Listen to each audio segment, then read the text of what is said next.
My name is Laura Marin. I am 67 years old. People used to say I had a calm temperament, the kind that keeps things running quietly behind the scenes. Maybe that was true once, but calm is not what I felt that Christmas night in my own living room in Savannah.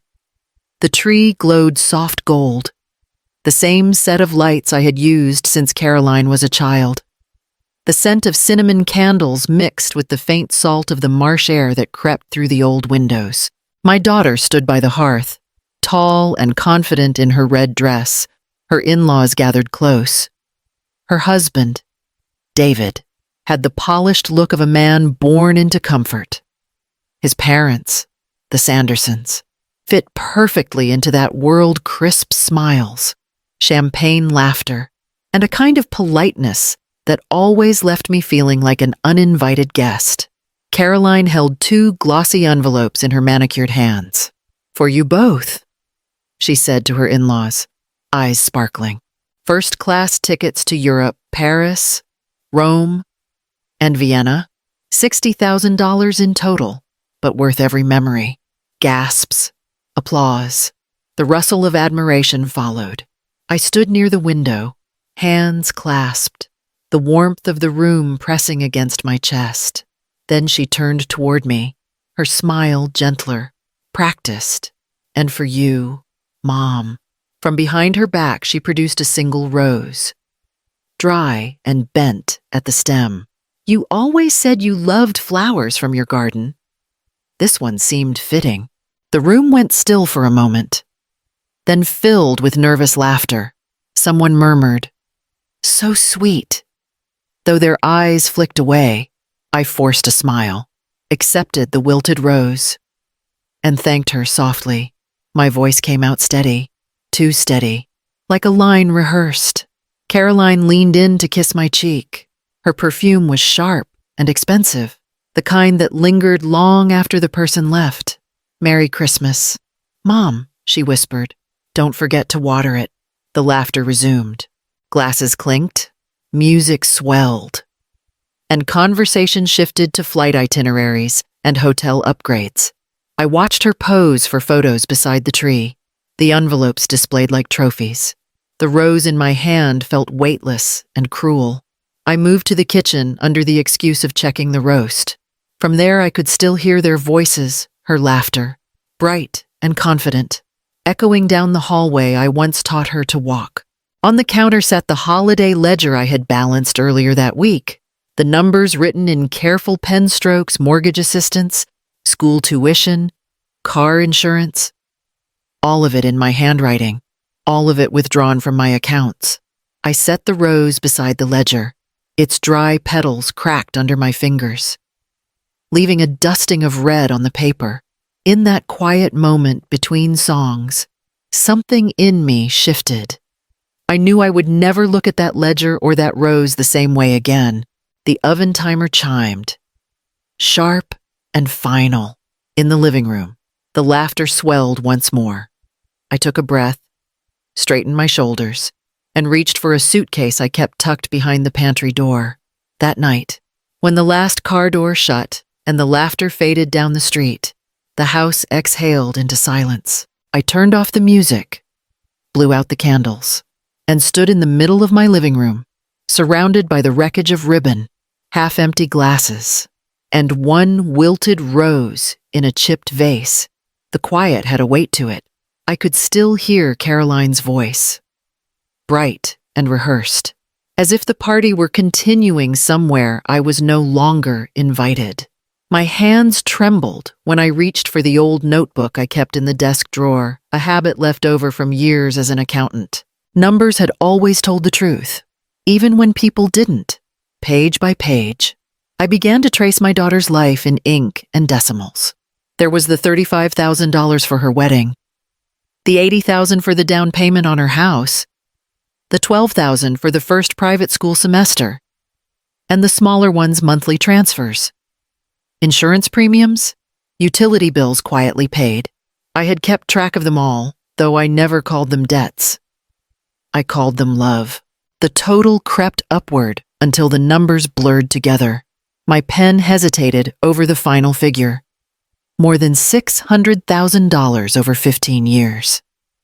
I pressed my fingers to the bridge of my nose, feeling the throb behind my eyes. That kind of money could have been my retirement, my safety net, my freedom. Instead, it had gone to prove that I was still needed. On the kitchen counter, the suitcase I had pulled out earlier leaned half open. I folded sweaters with mechanical precision, my mind still doing math. Mortgage payments, car notes, plane tickets, all of it mine, all of it invisible, outside. The December air had turned damp and heavy. Somewhere down the block, church bells marked the late hour. I paused, listening, the sound low and patient like a reminder. For the first time, I wondered what it would mean to live without the constant arithmetic of giving, without waiting for Caroline's next request, or the apology that never came. I closed the notebook and placed it inside the suitcase, beside the folded clothes. The pages lay still, but the numbers kept echoing long after I turned out the light. The morning after Christmas, Savannah woke under a soft gray drizzle. The house smelled faintly of pine and roast, ghosts of celebration clinging to every surface. I brewed coffee and stood by the kitchen window, watching the water trace slow paths down the glass. The suitcase was still near the pantry door, half packed, waiting for courage to follow it. The phone rang just after 9. Caroline's name lit up the screen, framed by the photo I had taken at her graduation years ago, her smile so young, so certain. I hesitated before answering. "Mom," she began brightly, "did you get home okay last night? I live here." "Sweetheart," I said softly, and she laughed as if she hadn't heard. She launched into her next topic with practiced ease. "So, David and I have been talking about updating the kitchen. Nothing major. Just a refresh before we host the spring benefit. New cabinets, stone counters, maybe an island extension. It should be around $30,000. I could hear her tapping something, probably her tablet. The sound crisp and confident. "I thought you might help us get started. Since you love this house as much as we do." The words settled over me like ash. For a moment, I almost gave the same answer I always did, the easy yes that kept peace and pretended love. But something inside me had changed. "I can't, Caroline," I said, voice even. "Not this time." There was a pause, short but sharp. "Can't or won't? I'm done helping financially. It's time you and David handle things on your own." The silence that followed stretched so long I thought she had hung up. Then, cold and clipped, she said, "If this is about the Christmas joke, I didn't mean anything by it. You're overreacting." "Maybe I am," I said quietly, "but it still stands." Her breath caught, like she wanted to argue but didn't know how. Then the line went dead, leaving only the rain tapping against the glass and the taste of something unfamiliar, freedom, edged with sorrow. 2 days later, I walked through the drizzle toward the red brick bank on Whitaker Street. The same one where I had opened my first account 40 years ago. The air smelled of wet magnolia leaves, the kind that hold their shine even in winter. Inside, the warmth felt thick and quiet, broken only by the click of heels on polished floors. Marcus Thompson, my banker for more than a decade, looked up from his desk and smiled. "Mrs. Marin," he said, standing to shake my hand. "You braved the rain. I needed to take care of a few things," I replied, setting my worn leather folder on his desk. "It's time to stop the automatic transfers to my daughter's account." He blinked, then nodded carefully, the way people do when they sense more beneath the words. "Of course. Do you want them paused or canceled entirely?" "Canceled," I said, steady now. "Every one of them." He typed quietly, fingers moving with precision. "All right, that's done." Then he glanced at me, his tone gentler. "You're being smart about this. It's never easy." Smart. I couldn't remember the last time someone had called me that. I had been kind, generous, dependable but smart. That felt new, like a language I hadn't spoken in years. From the bank, I drove downtown to the small law office where Denise Cole, my attorney, worked. Denise had handled my husband's estate long ago, a calm woman with steady eyes. When I told her I wanted to rewrite my will, she simply said, "Tell me what's changed." "I don't want my daughter to inherit the house," I said, "or anything tied to my savings. Leave it to charity, something for education." She studied me for a moment, then nodded. "You're certain I've never been more certain." The pen felt heavy in my hand as I signed the first page, but lighter by the last. When Denise gathered the papers, she offered a small, approving smile. "You're protecting yourself, Laura. That's strength." Outside, the rain had stopped. Puddles mirrored the gray sky, and for the first time in years, I saw my own reflection clearly in the water, unsteady, but finally my own. That evening, I returned home with a paper bag of groceries and the faint smell of rain still clinging to my coat. The house felt unusually still, as though it were listening. I put the milk away, rinsed an apple, and caught sight of the leather folder I had carried all morning. It sat on the kitchen table beside the vase that still held Caroline's wilted rose. The petals had begun to crumble, leaving a circle of rust-colored dust around the base. I started sorting through old bills and receipts, wanting to clear the table. Beneath a stack of envelopes, I found a manila folder I didn't recognize. My name was written on the tab in Caroline's neat handwriting, sharp, deliberate. A flicker of unease passed through me as I opened it. Inside were printed forms and letters, some official-looking, others incomplete. One bore the heading, "Durable Power of Attorney." Another listed my home address, birth date, and bank information. There were even drafts of emails to a law firm I had never heard of, each referring to updating my mother's estate plan to ensure financial stability for the family. None of them were signed, but every line was written as if the decision were already made. My hands went cold. I sat down slowly, the chair creaking under me. A page near the bottom mentioned transitioning assets to secondary management for her protection. My protection. The words stung more than they should have. I had spent a lifetime protecting Caroline from bills, from heartbreak, from consequences, and now she was preparing to protect me from myself. I read the sentences again and again until the ink blurred. My first instinct was denial. Maybe she had misunderstood something. Maybe this was harmless preparation. But the longer I stared, the more the pieces fit the way she'd laughed when I mentioned slowing down, her subtle questions about passwords and property titles, the quick glances toward my checkbook during visits. A quiet heaviness filled the room. It wasn't anger yet, just something colder, heavier, like frost forming on glass. I stacked the papers carefully, tied them with a ribbon, and slipped them into my desk drawer. The decision formed as clearly as the words on those pages. If Caroline wanted control of my life, she would have to find a version of me willing to give it. And that woman no longer existed. It was a Saturday afternoon when Caroline showed up.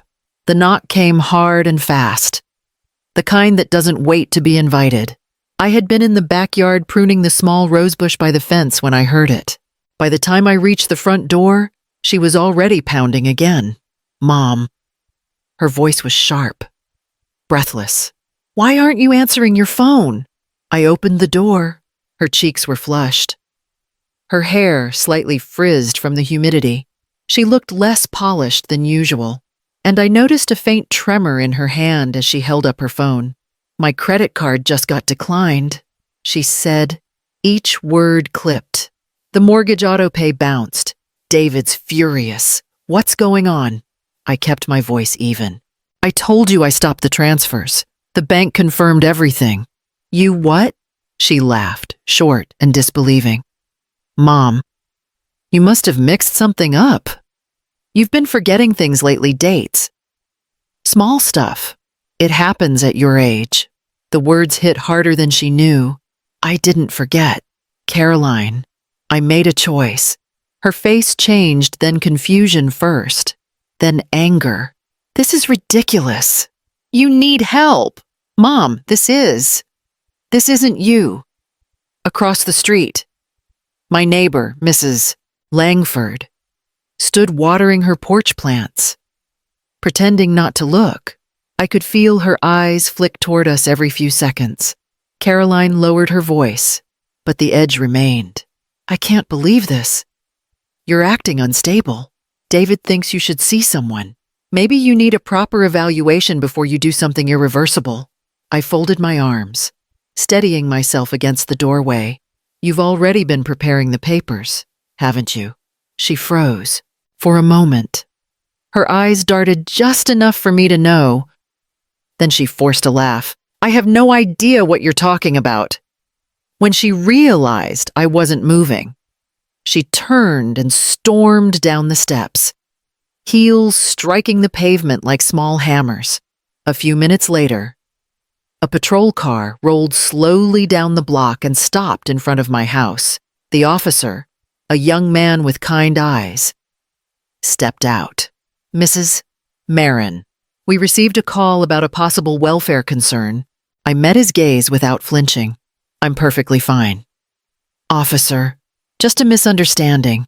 He studied me for a beat, then nodded. You seem fine to me. When he left, the silence settled back like dust.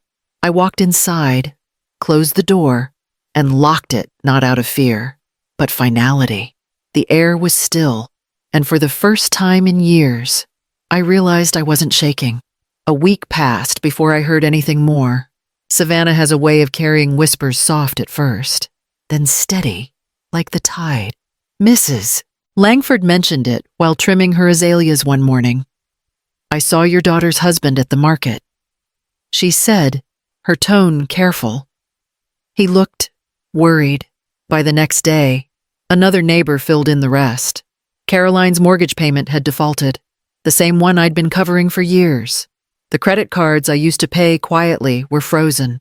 Even the tuition notice for the boys' school had been returned for insufficient funds. I listened in silence, hands wrapped around a mug of tea. There was no satisfaction, only a stillness that felt like the pause between breaths. Later, I heard that David's parents, the Sandersons, had learned the truth about where the money had come from. The Europe tickets, the designer renovations, even the charity donations Caroline bragged about at luncheons had all been funded by me. Savannah's social circles are polite, but they have long memories. By the following weekend, Caroline's name had begun to disappear from guest lists. One afternoon, a delivery driver accidentally left a package at my door. It was addressed to Caroline's house, just 3 blocks away. A set of kitchen fixtures returned to sender. Unpaid. I stood with the box in my hands, staring at the label, then carried it to the porch and set it aside. The drizzle had returned, fine and cold, settling over the neighborhood like quiet consequence. Inside, I lit a lamp and let the warm glow fill the room. For the first time in months, the air didn't feel heavy. It wasn't joy, not even relief, just peace. And peace, I realized, had a sound of its own. A week later, Denise called to confirm the letter had been sent. It was brief and professional, stating that all financial support from me to Caroline and her household was officially terminated. Denise's tone was steady, almost kind when she said, "You've done everything right, Laura. Now let the silence do the rest." That evening, my phone lit up with Caroline's name again. I let it ring until it went to voicemail, then sat at the table while her voice filled the room. "How could you humiliate me like this?" she shouted. "Do you have any idea what people are saying? You've ruined everything. You've lost your mind. Mom, and everyone knows it. I can't believe you'd turn your own daughter into a joke." Her voice cracked midway, but not from sorrow, more from disbelief that her world could crumble without my permission. The message ended abruptly, followed by the hollow click of disconnection. I stared at the phone for a moment, then pressed delete. The air felt clean again, lighter. The house creaked in the settling dusk, as if exhaling with me. Outside, the wind rustled through the live oaks, soft and certain, carrying her anger away into the dark. Spring came to Savannah quietly, carrying the scent of river water and magnolias. I had begun to measure my days in small, gentle tasks, watering the garden, reading by the window, learning to cook for one. The stillness had become a kind of peace. It was nearly dusk when I heard the knock. Caroline stood on the porch, hair unbrushed, eyes swollen from tears. She looked smaller somehow, her voice thin as she said, "Mom, I just need a place to stay tonight, please." I stepped aside and let her in. She sat at the kitchen table, tracing her finger over the grain of the wood while I warmed soup on the stove. When I placed the bowl before her, she whispered, "I messed everything up." I wanted to reach for her the way I used to when she was little, but my hands stayed at my sides. "You can stay tonight," I said softly. "We'll talk in the morning." She nodded, too tired to argue, and ate slowly, spoon trembling between her fingers. By dawn, the house was quiet again. Her blanket lay folded neatly on the couch. The front door closed behind her. On the table sat her empty bowl and a note that simply said, "Thank you, Mom." A year passed before I realized how quiet peace could be. The house on Whitaker Street had grown into something new, sunlight through sheer curtains, the slow rhythm of mornings filled with birdsong and the scent of damp soil. My garden had become my companion. Near the fence, the rose bush I once trimmed in silence now bloomed with soft pink blossoms, steady and sure. That afternoon, while I was watering the beds, the mail carrier waved from the gate. He handed me a small postcard, worn at the corners. The handwriting was familiar, rounded, careful. Starting over, "Thank you." No return address, no signature, but I didn't need one. I carried the card inside and stood by the kitchen counter, where the old vase still sat. The wilted rose had long since turned to dust, though I had never replaced it. I rinsed the vase, filled it with clean water, and chose 3 fresh roses from the garden. Their petals brushed against my wrist as I arranged them, a whisper of something both tender and unbroken. When I set the vase on the table, sunlight caught the glass, scattering tiny sparks across the room. For the first time in years, the house felt whole again, whole.